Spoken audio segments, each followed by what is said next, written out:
Hello students, this video is for B.Ed second year students, and in this lecture series we are doing paper titled Creating an Inclusive School. In this particular lecture I am going to discuss with you the topic inclusive school, inclusive education to be precise in very detail. Let us start with the topic now. The concept of inclusive education was spelled out in the Framework for Action on Special Needs Education 1994. In recent times, there has been a shift towards having children with disabilities attend the same schools as non-disabled children. Reason of special needs education in 1994 is that governments have been urged to adopt as a matter of law and policy the principle of inclusive education, enrolling all children in regular schools unless there are compelling reasons for doing otherwise. The basic premise is that the school should meet the educational needs of all children, irrespective of their disabilities or limitations. In inclusive education, brilliant child and disabled child all time study or learn together. According to the National Commission on Special Needs in Education and Training 1997, inclusive education has been defined as a learning environment that promotes the full personal, academic, and professional development of all learners, irrespective of race, class, gender, disability, religion, learning styles, and education. Some characteristics of inclusive education are: inclusive education is not only for disabled children, but without disability also. Equal educational opportunities provided to the children with disability and without disability. Secondly, it is in opposition of segregation. So, segregation is based on the concept that the children with disability should accommodate in special schools, while inclusive education focuses on integration of all. Thirdly, welcome to all students. The general education classroom is the first option considered, regardless of disability type or severity. So, all students are welcomed in general educational classrooms. Fourthly, identification of diversity, that is, accepting unconditionally all children into regular classes and the life of the school. Then there is equal place in classroom, wherein students are educated in classes where the percentage of those with and without disabilities are proportional to those percentages in the local population. Then there's participation of parents and society in the process, and equal opportunity of education, providing a quality education, providing an appropriate ambience, creating a sense of belongingness in that manner, and accommodation available to all students. Lastly, it is also a matter of rights. Students with disabilities have a legal right to attend regular classes and receive an appropriate education in the least restrictive environment. Some objectives of inclusive education are to appraise with the existing diversity and understand the children with special needs, to familiarize with the concept of inclusive education and to be able to reflect and discuss it with the fellow teachers, to familiarize with different categories with special needs as well, to deliver special needs and inclusive education services in a coordination and adequately resourced manner. Also, to understand the role as a general teacher for making inclusion a success. And lastly, the children should have access to general education system to expand the coverage to reach the unreachable population. Now, what is the need for inclusive education?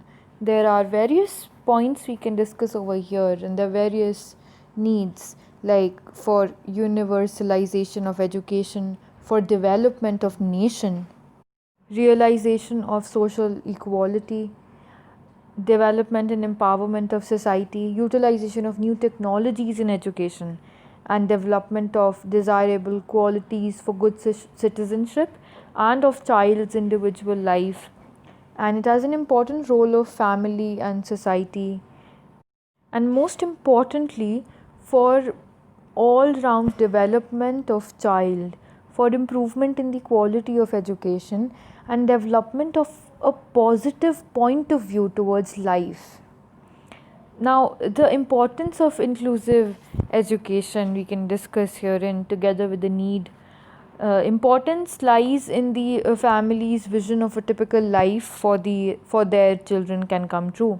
All parents want their children to be accepted by the friends and to have friends and lead regular normal life.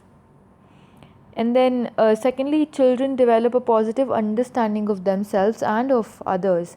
They develop friendship, and children learn important academic skills like reading, writing, mathematics, and higher expectations, and good instruction is given. And then also, all children learn by being together, because the philosophy of inclusive education is aimed at helping all children to learn from everyone in the class. Children learn at their own way and style with a nurturing and learning environment.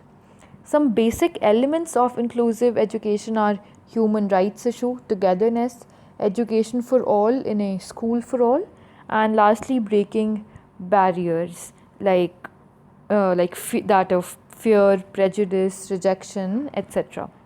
Some assumptions of inclusive education include: education is the fundamental right of every child. Every child and every adult is the part of our society. Every child is special in one way or the other. Each child and every each and every child is equally important and has an equal opportunity to participate when society provides resources for their development. The real objective of education is not only the cognitive development but overall development of the child as well. This is a continuous process, that of inclusive education, and not a static one. The place for education is not only school but the society as well, and education is only relevant when it is barrier free. Now we will discuss a more detailed topic, which is that of process of inclusive education. So we can divide the process into 5 main processes which come across during inclusive education. So number 1 is deinstitutionalization, as the term suggests. So this term is antithesis of the term institutionalization and a signal for calling a stop to the practice of institutionalizing a disabled child in the name of caring and treating him for his disability. It means removing the disabled persons from the institute and placing them in alternative environments. So they have freedom to learn and study in residential institutions. But the philosophy of deinstitutionalization is responsible for the initiation of normalization movement. And then this brings us to the second process, which is normalization. And the term refers to making education and living environment of the disabled child as close to normal as possible. The main purpose is that disabled child should feel as normal as possible with the environment of his education and living. Normalization has also given birth to the concept of least restrictive environment and mainstreaming, which refers to reducing or minimizing the restrictions imposed by the environment on the learning and living of a disabled child to the maximum extent possible. This setting of least restrictive environment, or LRE, will be closest to a normal environment of learning and living available for the adjustment and education of the non-disabled or their normal peers. The third process would be that of integration. This is antithesis of segregation, very slightly similar to the first point of deinstitutionalization. In this, in integration, the philosophy is that a proper step in putting the disabled child into the mainstream that is the place and opportunities of getting education and training with the population of non-disabled peers in the regular schools, as simple as that. Fourthly, mainstreaming is the practice of educating students with special needs in regular classes during specific time periods based on this skills. This means that regular education classes are combined with special education classes.